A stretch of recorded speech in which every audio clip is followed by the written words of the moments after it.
Hello everybody, welcome to Crafty Soup. My name is Misty and I'm back today with another layout a day for my layout a day challenge for the month of May. Today's prompt was about how do you adjust things, or how have you adjusted things, and so I want to talk about how I adjusted to masking and what's happening now that I'm fully vaccinated. And so I printed out all of these photos of me in masks at various points at the doctor's office, at my daughter's graduation, for Halloween and such. So I thought I was going to be able to fit all these photos on a single page. However, you'll see me here, I'm going through my stash and I decided to pull out a sheet of paper.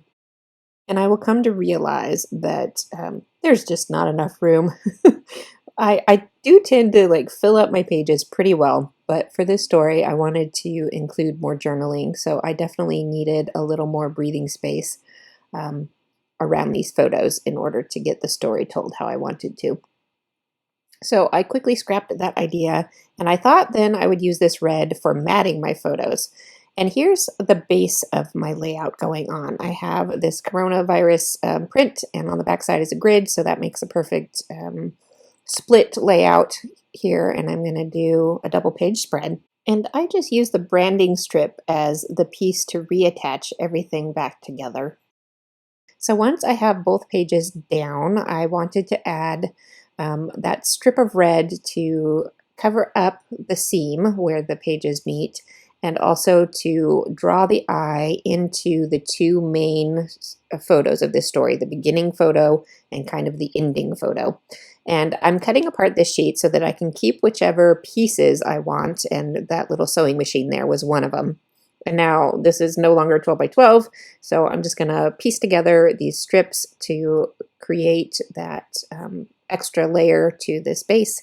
And because those strips ended up not being quite as long as 12 by 12, I will go ahead and trim that off and clean everything up. So that is the functional base of this layout. And I'm going to put my beginning photo over there on the left and my ending photo down on the bottom right. And the other photos here kind of will be grouped together in terms of, you know, what I was doing at the time. So then I found some more cut apart pieces that I wanted to include, and I will add a third one a little bit later to kind of have, I love to work in groups of 3, and so I will add a third one there up in the corner later. Now I decide if I'm not using that red to map my photos, what do I do now? So I find another print that is a cut apart sheet, and I cut it apart and save the pieces aside that I want to keep, and then use the rest of the sheet to go ahead and map my photos and finish the structure of my layout.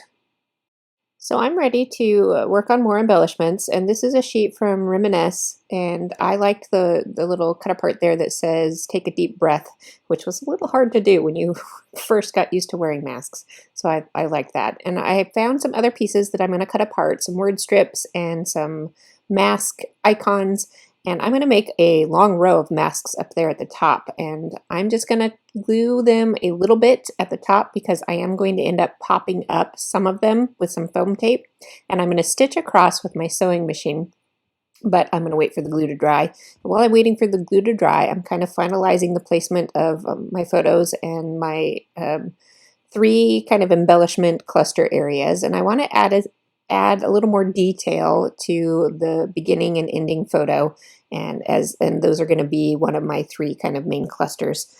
I tried using some of that polka dot print from the matte photos, but it was just too busy on top of the coronavirus print, so I went back and grabbed some more of that red, and that was a much better contrast, more visible.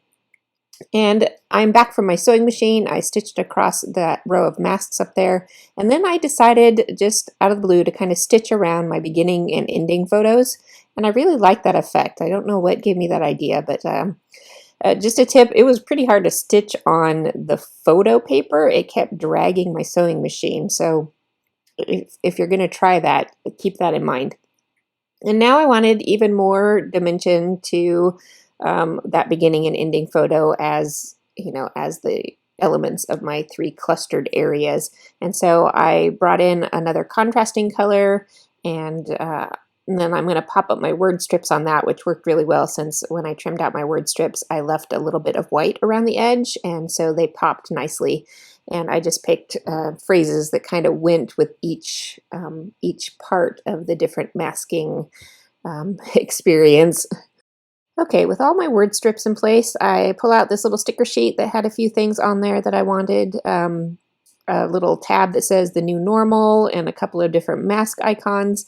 And I'm de-sticking these stickers because I'm going to pop them up on foam dots. And this little smiley face mask, when we first started masking, I totally wanted to sew a smiley face on my mask because it was so hard to see people's facial expressions. And so I really like that little smiley face mask there. I am going around and I'm just trying to fill in a few little more tidbits, and nothing was quite speaking to me. So I just added another mask to kind of my bottom third cluster, and then I'm ready to move on to my title. I just grabbed a set of foam thickers that I've used up most of the popular letters out of. So I wanted it to read adjusting into masks, but I ran out of S's, so I changed it up to adjust into masking. And then the rest of my title flows on the next page that says, and now adjusting out. And then I'm going to label each of my photo clusters with these big numbers that are from the same foam alphabet set. And then those are going to match up with my journaling, with the subtitle alpha. And then I realized I forgot to add the number to my final photo, which ends the story. So I got that finished up. And then a date stamp to the beginning and the ending of this layout. And that is going to call this layout good for this time. I hope I encourage you to tell your personal coronavirus story from this past year, and your story may not be towards an end like mine is, and I wish you the best as you move through the rest of this story. I will be back tomorrow with another layout process video for you. I do hope you'll join me then.